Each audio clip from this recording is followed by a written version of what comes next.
আজ রাজ্যের 4 বিধানসভা কেন্দ্রে উপনির্বাচন, যার মধ্যে অন্যতম নজরকাড়া কেন্দ্র মানিকতলা। দীর্ঘ আইনি জটিলতা কাটিয়ে অবশেষে ভোট হচ্ছে মানিকতলায়।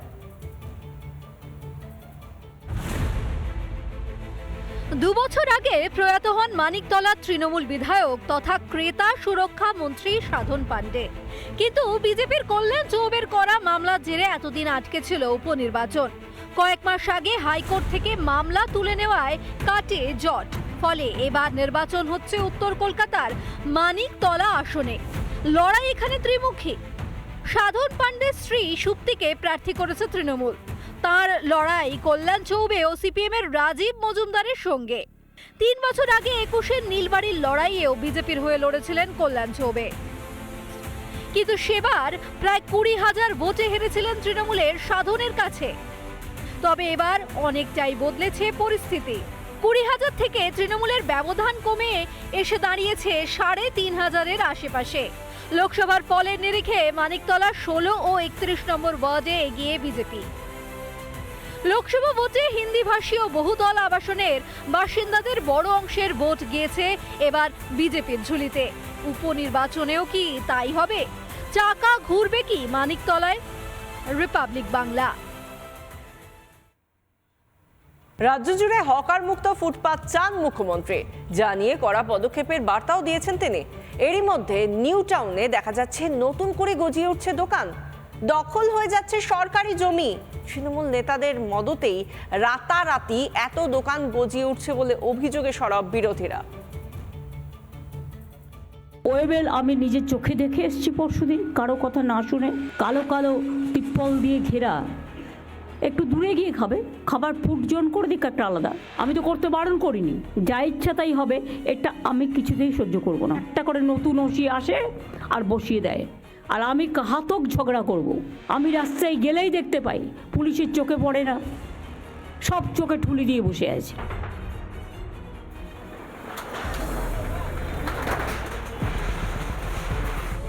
সরকারি জমি দখল করে দোকান হকারির বিরুদ্ধে যখন ক্ষুব্ধ রাজ্যের মুখ্যমন্ত্রী, ঠিক তখনই নিউ টাউনে দেখা যাচ্ছে অন্য ছবি। রাতের অন্ধকারে গজিয়ে উঠছে শয়ে শয়ে দোকান, সেই ফুটপাত এবং এনকেডিএ সরকারি জমি দখল করে। সরকারি জমি রাস্তা সেটাকে কিন্তু দখল করে সেখানে দোকান বসাচ্ছেন, এমনটাই অভিযোগ করছেন বিরোধীরা। যদিও এই অভিযোগ শাসক দলের কর্মীরা তারা কিন্তু এই দোকান দিচ্ছেন বলে অভিযোগ করছেন তারা। তবে কে পাবে দোকান, কারা কেনাকাটা করতে আসবেন এখানে, এবং এই দোকান দেওয়ার যে প্রক্রিয়া সেটা কি হবে, সেটা নিয়ে কিন্তু রয়েছে ধোঁয়াশা। দোকান হচ্ছে নাকি? কিসের দোকান হবে? এগুলো দোকান করতেন আপনি কোথায়? আগে জায়গাটার নাম বলুন না। এখানে কেন করছেন? মুখ্যমন্ত্রীর নির্দেশে ইতিমধ্যেই রাজ্য জুড়ে শুরু হয়েছে হকার সার্ভে। এরই মধ্যে নিউ টাউনের Baliguri, TCS, new town Ram মন্দির সহ বেশ কিছু জায়গায় নতুন দোকান মাথাচাড়া দিয়ে ওঠায় দুশ্চিন্তায় পুরনো হকাররা। আমরা কি বলতে পারি কিছু, সবাই যা বলবে তাই খাবার। এটা কখন হয়েছে, কবে হয়েছে? এটা কয়েকদিন হচ্ছে তৈরি করছে নেতাকে তারা সবাই। টাকার বিনিময়ে শাসক দল এবং পুলিশের যোগ সাজসেই নতুন করে বসানো হচ্ছে হকারদের, অভিযোগ বিরোধীদের। নিউ টাউন কেন, সারা পশ্চিম বাংলায় পুলিশ প্রশাসনকে সাহায্য নিয়ে, পুলিশের সাহায্য নিয়ে এরা যতটুকু করার সবটুকুই করছে। একটা করে নাম সার্ভে করছে, করে মন গড়া মতো নাম দিচ্ছে, দিয়ে তাদের কাছ থেকে কিছু টাকা নিয়ে এখন বসিয়ে দিয়ে নামগুলো সার্ভে করছে। তৃণমূলের কিছু ফোড়ে মস্তান আছে নিউ টাউনে, হাফ পয়সার মস্তান আর কি, তারা এসব করছে এবং ভাঙার আগে এদেরকে রেজিস্টার করাবে, সেই দোকানগুলো নিয়ে ওদের নামে নিয়ে লাখ লাখ টাকায় ব্যবসা করবে। বিষয়টি খতিয়ে দেখে প্রয়োজনীয় পদক্ষেপের আশ্বাস দেন নিউ টাউন কলকাতা ডেভেলপমেন্ট অথরিটির চিফ এক্সিকিউটিভ অফিসার প্রশান্ত কুমার বাড়াই।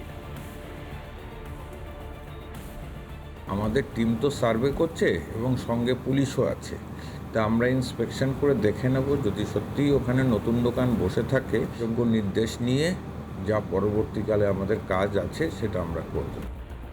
নতুন করে বসা হকারদের বিরুদ্ধে কি পদক্ষেপ নেবে প্রশাসন? তাদেরও কি দেওয়া হবে পুনর্বাসন, নাকি তাদের বিরুদ্ধে নেওয়া হবে অন্য কোনো সিদ্ধান্ত? তবে প্রশাসন এখন কি করে সেটাই দেখার। ক্যামেরায় হরিষাতানন্দ মঞ্চা, রিপাবলিক বাংলা, নিউ টাউন। রাস্তা দখল করে বাড়ি, প্রতিবাদ করলেই হুমকি।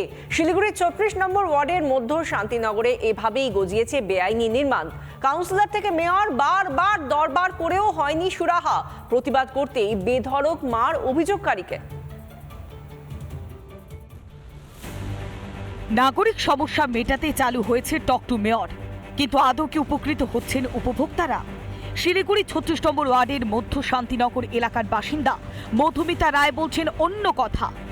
সরকারি রাস্তাকে দখল করে বাড়ি করে রেখেছে দুটো ফ্যামিলি মিলে দীর্ঘদিন। এটা 20 বছরের পুরনো। তো আপনি জানাননি এর আগে কাউকে? হ্যাঁ, আমি 13 বছর থেকে লড়ে যাচ্ছি এটা নিয়ে। কর্পোরেশনকে জানিয়েছি, থানাতে বারবার এফআইআর করেছি। কর্পোরেশন ম্যানেজ হয়েছে, থানা ম্যানেজ হয়েছে, সমস্ত কিছু আমার বিরুদ্ধে চলে। কিভাবে বুঝলেন ম্যানেজ হচ্ছে? আর কোনো স্টেপ নিচ্ছেন না, উল্টো আমাকে এসে বলছেন একটু প্রতিবেশীর সাথে মিলে জুলে চলুন। বাড়ির সামনে রাস্তা দখল করে বাড়ি তৈরি করেছেন একজন জমির দালাল। কাউন্সিলরও থানায় লিখিত অভিযোগ জানিয়েও কাজ হয়নি। মুখে কুলুপ এঁটেছেন কাউন্সিলর। রিপাবলিকের ক্যামেরা দেখতেই হাত দিয়ে ঠেলে জানিয়ে দিলেন বাইর দেবেন না। মুখের সামনেই দরজা বন্ধ করে দিলেন কাউন্সিলর রঞ্জনশীল শর্মা। বিষয়টা হচ্ছে উনি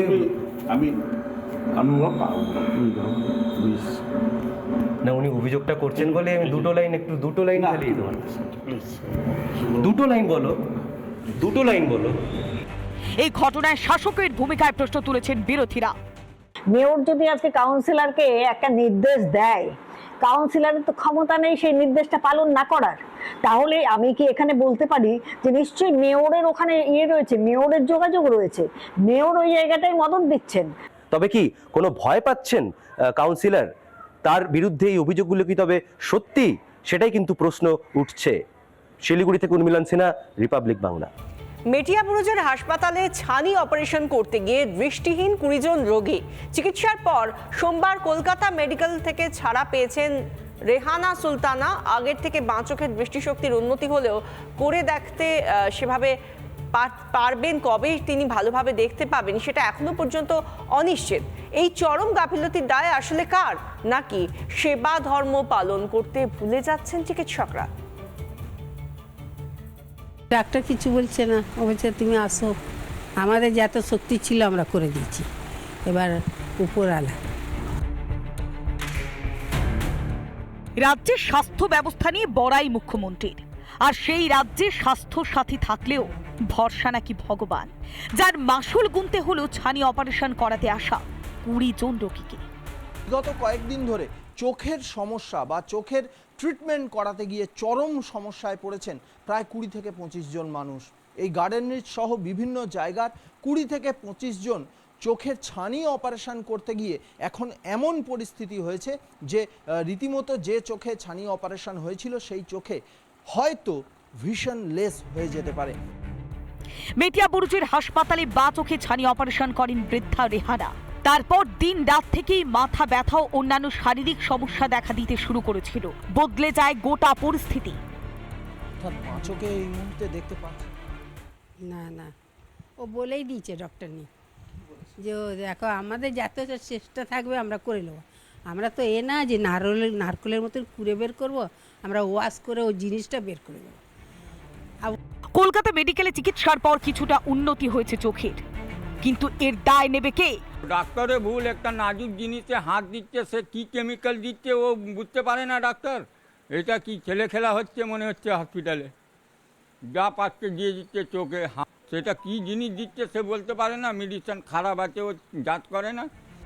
কখনো চিকিৎসা পরিষেবা থেকে বঞ্চিত হয়ে, তো কখনো ভুল চিকিৎসা কিংবা চিকিৎসায় গাফিলতির শিকার হয়ে প্রাণ হারাতে হয়েছে রোগীকে।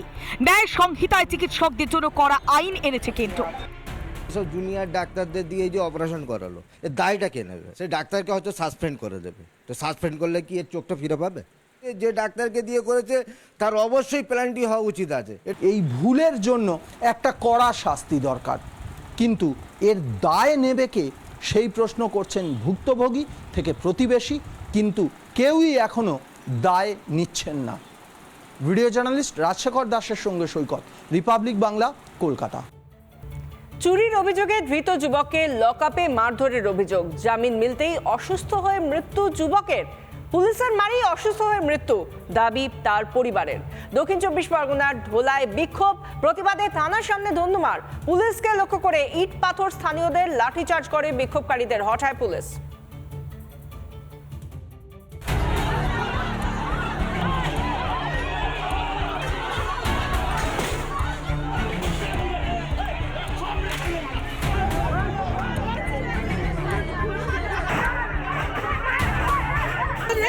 বড় গুন্ডা এখন এই পুলিশের ফাঁসি চাই আমরা। কেন পুলিশ এটা করলো? আমাদের জবাব দিতে হবে। কোনো কথা চলবে না, একটা বাচ্চা এইভাবে মেরে গেল।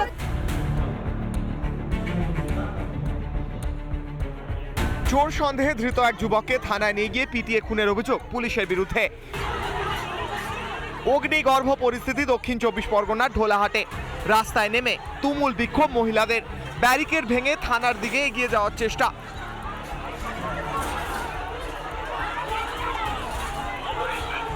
আবু সিদ্দিকী নামে এক যুবককে ধোলা থানায় তুলে এনে লকআপের মধ্যে অমানসিক অত্যাচার করেছেন এমনই অভিযোগ তুলল আবু সিদ্দিকীর পরিবারের পক্ষ থেকে। আর এই নির্যাতনের ঠিক 6 দিন পরে আবু সিদ্দিকীর মৃত্যু হয়েছে এমনই অভিযোগে আজ ধোলা থানাতে বিক্ষোভ দেখালো আবু সিদ্দিকীর পরিবার ও এলাকার মানুষ।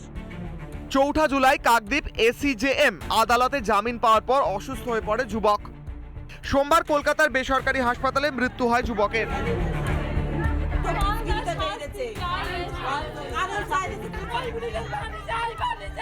আমাদের সামনে মারতেছে স্যার, গাড়ি উঠতে পারে না, এরকম হাত পা বেঁধে গাড়ির মধ্যে ঠেলা মেরে ফেলে দিয়ে মারতেছে। আমরা বিচার চাই, পুলিশ ইচ্ছে করে মেরে ফেলে দিয়েছে, ঘুষ খেয়েছে, ঘুষ খেয়ে। হাসপাতালে নিয়ে গেলাম, অ্যাডমিশন করলাম। পুলিশ স্টাফ হাসপাতালে গিয়েছে, আমার কাছে গিয়েছে, আমাকে গিয়ে হাতেও ধরলো যে দাদা ভুল হয়ে গেছে, আপনি এইটা সলভ করে দিন। আমি টাকা নিইনি, তার মধ্যে ভাইপো ইন্তেকাল হয়ে যায়, মারা যায়। হ্যাঁ, অভিযুক্ত সাব ইন্সপেক্টর রাজদীপ সরকারকে শাস্তির দাবিতে শুরু হয় তুমুল বিক্ষোভ। অকথ্য নির্যাতন চললো এখানে থানায়, কাউকে ঘেঁষতে দেয় না। এখানে মস্তান যারা আছে তারাই গিয়ে ওই ছেলেটাকে অথবা মালিককে সেখানে জেরা করে। কোন অধিকার? কমপ্লেনের আগে একদিন ধরে ছেলেটাকে প্রহার করা হয়েছে, সেটা কোন আইনে করা হয়েছে?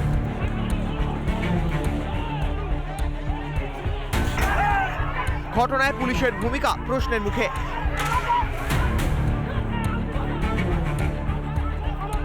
পুলিশ তো প্রতিটা বিষয়তেই আজকে এরকম আমরা দেখতে পাচ্ছি যে পুলিশ টিএমসির ক্যাডার হয়ে কাজ করছে, পুলিশের সেই শিরদাঁড়া সোজা করে কাজ করছে না। যে ঘটনা মিথ্যা প্রচার করা হচ্ছে তার সাথে বাস্তবের কোনো মিল আছে বলে মনে হয় না এই রিপোর্ট অনুযায়ী। পুলিশ সুপারের কাছে ঘোলা থানার বিরুদ্ধে অভিযোগ দায়ের করেছে মৃতের পরিবার। বরুণ হালদারের রিপোর্ট, রিপাবলিক বাংলা।